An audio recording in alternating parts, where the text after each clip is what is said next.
नमस्कार दोस्तों, स्वागत है आपका बिहार समाचार में। तो चलिए बिहार की 10 प्रमुख बड़ी खबरों के बारे में जानते हैं। रुकिए और रुक करने से पहले आपसे अनुरोध है कि वीडियो को एक लाइक अवश्य करें तथा कमेंट बॉक्स में ये बताएं कि आपके शहर में कोई समस्या है क्या, और साथ ही आप बिहार के किस जिले से हैं ये भी बताएं। केंद्र सरकार के खिलाफ अब किसानों का हल्ला बोल, अडानी अंबानी भी निशाने पर। नए कृषि कानून में संशोधन दिल्ली एक केंद्र सरकार की तरफ से भेजे गए प्रस्ताव को नामंजूर करने के साथ किसान संगठनों ने अब हल्ला बोल का ऐलान कर दिया है। किसान संगठनों ने न केवल केंद्र के प्रस्ताव को ठुकरा दिया है बल्कि अब आंदोलन को और तेज करने के लिए नए कार्यक्रम की घोषणा कर दी है। हैरत की बात तो ये है कि किसानों के निशाने पर अब केंद्र सरकार के साथ साथ अडानी और अंबानी जैसे ग्रुप भी आ गए हैं। बुधवार की शाम को किसान संगठनों के नेताओं ने दिल्ली में प्रेस वार्ता करते हुए न केवल सरकार के प्रस्ताव को खारिज कर दिया बल्कि यह भी कहा है कि अब उनका आंदोलन और तेज गति से चलेगा। दिल्ली की नाकेबंदी और ज़्यादा मुस्तैदी के साथ की जाएगी। 12 दिसंबर तक दिल्ली जयपुर हाईवे को बंद कर दिया जाएगा। साथ ही साथ सभी टोल प्लाजा को 12 दिसंबर के दिन फ्री करने का किसान नेताओं ने ऐलान किया है। केंद्र और किसान के बीच वार्ता टूटने को जेडीयू ने दुर्भाग्यपूर्ण बताया। केसी त्यागी बोले, सरकार ने अध्यादेश लागू करने में जल्दबाजी की। नए कृषि कानून को लेकर केंद्र और किसान संगठनों के बीच वार्ता टूटने को जनता दल यूनाइटेड ने दुर्भाग्यपूर्ण बताया है। जेडीयू के राष्ट्रीय प्रवक्ता और महासचिव केसी त्यागी ने कहा कि केंद्र और किसान संगठनों के बीच बातचीत बेनतीजा खत्म होना बेहद दुखद पहलू है। हालांकि त्यागी ने यह कहा है कि किसानों की आशंकाओं का निवारण बेहद जरूरी है। ऐसे दौर में जब नए कृषि कानून को लेकर विपक्ष लामबंद है, उस दौरान बीजेपी के महत्वपूर्ण सहयोगी जनता दल यूनाइटेड ने यह स्पष्ट तौर पर कहा है कि केंद्र सरकार की तरफ से लागू किया गया नया अध्यादेश जल्दबाजी का फैसला था। केसी त्यागी ने कहा कि सरकार ने बगैर किसान संगठनों से बातचीत किए जल्दबाजी में अध्यादेश लागू किया है। यह उनका मानना है कि केसी त्यागी ने यह भी कहा है कि अगर सरकार एमएसपी समेत अन्य आशंकाओं को लिखित में देने को तैयार है तो फिर इस आंदोलन को कोई मकसद नहीं बन जाता। बिहार में 1 से 8 तक के बच्चों को किया जाएगा प्रमोट। नए साल में खुलेंगे सभी स्कूल, डीएम को दी जाएगी ये बड़ी जिम्मेदारी। कोरोना काल में मार्च महीने से बंद पड़े सभी स्कूलों को खोलने की तैयारी चल रही है। पिछले 8 महीने से बाधित चल रही बच्चों की पढ़ाई को एक बार फिर से पटरी पर लाने की कोशिश शुरू हो गई है। बिहार सरकार की ओर से इसकी पूरी तैयारी की जा रही है। उम्मीद जताई जा रही है कि नए साल में यानी 2021 में क्लास 1 से 8 तक की बच्चों की पढ़ाई को शुरू कर दी जाएगी। शिक्षा विभाग के पदाधिकारी इसके लिए पुख्ता इंतजाम करने की तैयारी में लगे हुए हैं। बिहार में 1 से 8 तक के प्राइवेट समेत सभी सरकारी स्कूलों को खोलने की तैयारी हो रही है। बिहार के मुख्य सचिव के स्तर आपदा प्रबंधन समूह की होने वाली अहम बैठक में स्कूलों को खोले जाने पर जल्द महत्वपूर्ण निर्णय लिया जाएगा। आपको बता दें कि केंद्र सरकार ने 28 सितंबर से कक्षा 9 से 12 तक के स्कूलों को खोलने की सशर्त अनुमति दी थी, लेकिन नीतीश सरकार ने इसकी निचली कक्षाओं के स्कूलों को खोलने पर अभी तक पाबंदी लगा रखी है। बिहार के सभी शहरों में बनेगा ऑटो स्टैंड। सभी नगर निकायों में 3 महीने के भीतर दुरुस्त की जाएगी साफ सफाई की व्यवस्था। बिहार के सभी नगर निकायों में चल रहे कार्य परियोजनाओं की समीक्षा बैठक सूबे के उप मुख्यमंत्री तारकिशोर प्रसाद ने अधिकारियों के साथ की। इस बैठक में उन्होंने कहा कि सभी नगर निकायों की बेहतर साफ सफाई हमारी सर्वोच्च प्राथमिकता होनी चाहिए। साथ ही साथ डिप्टी सीएम ने सभी नगर निकायों में ऑटो स्टैंड बनवाने की भी बात कही। बुधवार को उप मुख्यमंत्री सह नगर विकास एवं आवास मंत्री तारकिशोर प्रसाद ने पटना स्थित अधिवेशन भवन में कोसी प्रमंडल के नगर निकाय की योजनाओं और कार्यों की समीक्षात्मक बैठक की।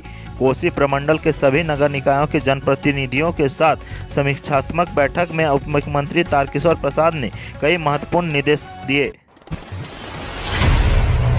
डीएम ने सीओ को किया शो कॉज, ड्यूटी से गायब रहने पर मांगा जवाब। जिलाधिकारी अरविंद कुमार वर्मा ने बुधवार को साहेबपुर कमाल प्रखंड और अंचल कार्यालय का औचक निरीक्षण किया।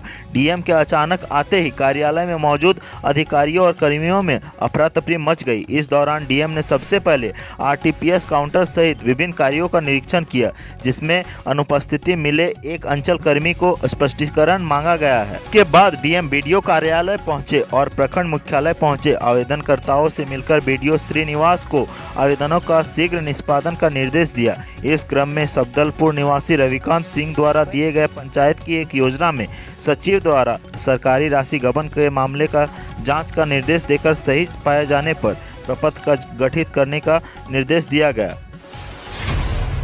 यदि आप इंटर पास है तो खोल सकते हैं प्रदूषण जांच केंद्र। परिवहन विभाग का बड़ा फैसला। बिहार में प्रदूषण जांच केंद्रों की संख्या में 4 गुना बढ़ोतरी हुई है। लगभग 1 वर्ष पहले तक राज्य में मात्र 250 वाहन प्रदूषण केंद्र विभिन्न जिलों में संचालित थे। अब इसकी संख्या बढ़कर 1000 हो गया है। परिवहन सचिव संजय कुमार अग्रवाल ने बताया कि परिवहन विभाग द्वारा नियमों में बदलाव किए जाने के बाद जिला में वाहन प्रदूषण जांच केंद्रों की संख्या में काफ़ी इजाफा हुआ है। अगले साल 2021 में 1000 और नए वाहन जांच प्रदूषण केंद्र खोले जाएंगे। परिवहन सचिव संजय कुमार अग्रवाल ने बताया कि विभिन्न जनोपयोगी सुविधाओं के साथ रोजगार सृजन विभाग की प्राथमिकता है। नए प्रदूषण जांच केंद्र खोलने से लोगों को रोजगार का एक विकल्प मिला है। वाहनों के प्रदूषण की जांच और आम लोगों की सहूलियत के लिए राज्य भर में पर्याप्त संख्या में प्रदूषण जांच केंद्र खोले जाएंगे। अधिक से अधिक वाहन जांच केंद्र खुलेंगे और आम लोगों में भी केंद्रों को चला सकेंगे। इसके लिए बिहार मोटर नियमावली 1992 के नियमों में संशोधन किया गया है। झारखंड से रजिस्टर्ड वाहनों पर होगी कार्रवाई। नियमों का उल्लंघन करने वालों को नहीं बख्शेगा विभाग। गुरुवार को विभिन्न डीटीओ कार्यालय के औचक निरीक्षण और योजनाओं की समीक्षा के लिए विभाग स्तर पर 5 टीमें बनाई गई है और परिवहन सचिव के निर्देश पर विभागीय पदाधिकारियों ने जिला परिवहन कार्यालय का औचक निरीक्षण किया। योजनाओं की समीक्षा के दौरान परिवहन सचिव संजय कुमार अग्रवाल ने कई निर्देश दिए। परिवहन सचिव ने वाहनों के रजिस्ट्रेशन, ड्राइविंग लाइसेंस एवं अन्य सुविधाओं योजनाओं के लंबित होने पर संबंधित पदाधिकारी एवं कर्मी को चिन्हित कर उन पर कार्रवाई करने का निर्देश दिए हैं। इसके साथ ही लक्ष्य के अनुरूप कार्य नहीं करने वाले पदाधिकारियों पर कार्रवाई की जाएगी। परिवहन सचिव संजय कुमार अग्रवाल ने सभी जिलों के जिला परिवहन पदाधिकारी MVI ESI को इस संबंध में निर्देश दिया है। सदर अस्पताल में प्रेग्नेंट महिला को दिया गया एक्सपायरी इंजेक्शन, तबीयत बिगड़ी। 6 महीना पहले ही फेल हो गया था डेट। अगर आप बिहार के सरकारी अस्पताल से दवाएं ले रहे हैं तो थोड़ा सावधान हो जाएं। वहां पर दवा लेते समय एक्सपायरी डेट अवश्य देख लें, क्योंकि इस समय अस्पताल में एक्सपायर हो चुकी दवाओं का भी वितरण किया जा रहा है। बिहार सरकार भले ही लोगों को सेहत के प्रति गंभीर हो, लेकिन स्वास्थ्य विभाग सुधरने का नाम नहीं ले रहा है। कोरोना काल में बिहार के हेल्थ सिस्टम को लेकर ना जाने कितने सवाल उठे हैं, लेकिन इसके बावजूद भी यहाँ की व्यवस्था ठीक होने का नाम नहीं ले रही है। यहाँ की व्यवस्था लोगों की जान के साथ खिलवाड़ कर रही है। ताज़ा मामला जहानाबाद सदर अस्पताल का है, जहां डॉक्टरों ने एक गर्भवती महिला को एक्सपायरी इंजेक्शन लगा दिया, जिसके बाद उसकी तबीयत बिगड़ गई। जहानाबाद सदर अस्पताल में यह घोर लापरवाही देखने के बाद स्वास्थ्य व्यवस्था पर सवाल उठने लगे हैं। बताया जा रहा है कि सदर अस्पताल में 2 दिन पहले एक गर्भवती महिला को भर्ती कराया गया था, जिसे एक्सपायरी इंजेक्शन लगाया गया और उसकी तबीयत बिगड़ गई। उसके शरीर पर दाने आने लगे और खुजली होने लगी।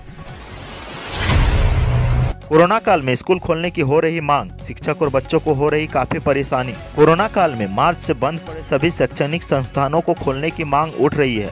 10 माह से बंद पड़े सभी शैक्षणिक संस्थान को खोलने की अनुमति देने और शिक्षा का अधिकार के तहत बकाया राशि भुगतान करने समेत 11 सूत्रीय मांगों को लेकर बेगूसराय पब्लिक स्कूल एसोसिएशन ने समाहरणालय के समक्ष 1 दिवसीय शिक्षा बचाओ सत्याग्रह किया। संघ के अध्यक्ष राजेश कुमार ने कहा कि कोरोना महामारी के कारण मार्च माह में ही सभी शैक्षणिक संस्थानों को बंद कर दिया गया। अब कोरोना का कहर कमने के बाद अन्य काम शुरू किए जा रहे हैं, लेकिन सिनेमा हॉल, शॉपिंग मॉल और ऑफिस को गाइडलाइन के साथ खोलने का निर्देश दिया जा रहा है, लेकिन विद्यालय खोलने की अनुमति नहीं दी जा रही है। इसीलिए सभी विद्यालयों को खोलने की अनुमति दी जाए। बात करते हैं सबसे अंतिम खबर की, तो बिहार में मिले कोरोना के 690 नए मरीज। राज्य में पॉजिटिव मरीजों का आंकड़ा पहुंचा 2,40,939। बिहार में कोरोना संक्रमण की रफ्तार अब धीमी हो गई है, लेकिन इसके बावजूद भी हर रोज हजारों की संख्या में पॉजिटिव मरीज मिल रहे हैं। स्वास्थ्य विभाग की ओर से ताज़ा अपडेट जारी की गई है। इस अपडेट के मुताबिक बिहार में 690 लोग कोरोना पॉजिटिव मिले हैं। इसके साथ ही राज्य में कोरोना संक्रमितों की संख्या बढ़कर 2,40,939 हो गई है। बिहार में फिलहाल 5,847 कोरोना के एक्टिव मरीज हैं। राजधानी पटना में कोरोना का कहर थमने का नाम नहीं ले रहा। राजधानी पटना में एक बार फिर से सबसे ज़्यादा 267 नए मामले सामने आए हैं। बुधवार को जारी ताज़ा अपडेट के मुताबिक बिहार के विभिन्न जिलों से 690 नए मामले सामने आए हैं। इसके साथ ही राज्य में कोरोना मरीजों का आंकड़ा 2,40,939 हो गया है। तो आज के सुर्खियों में बस इतना ही। बिहार से जुड़ी खबरों के लिए सब्सक्राइब करें हमारे चैनल को और बने रहें हमारे साथ। धन्यवाद।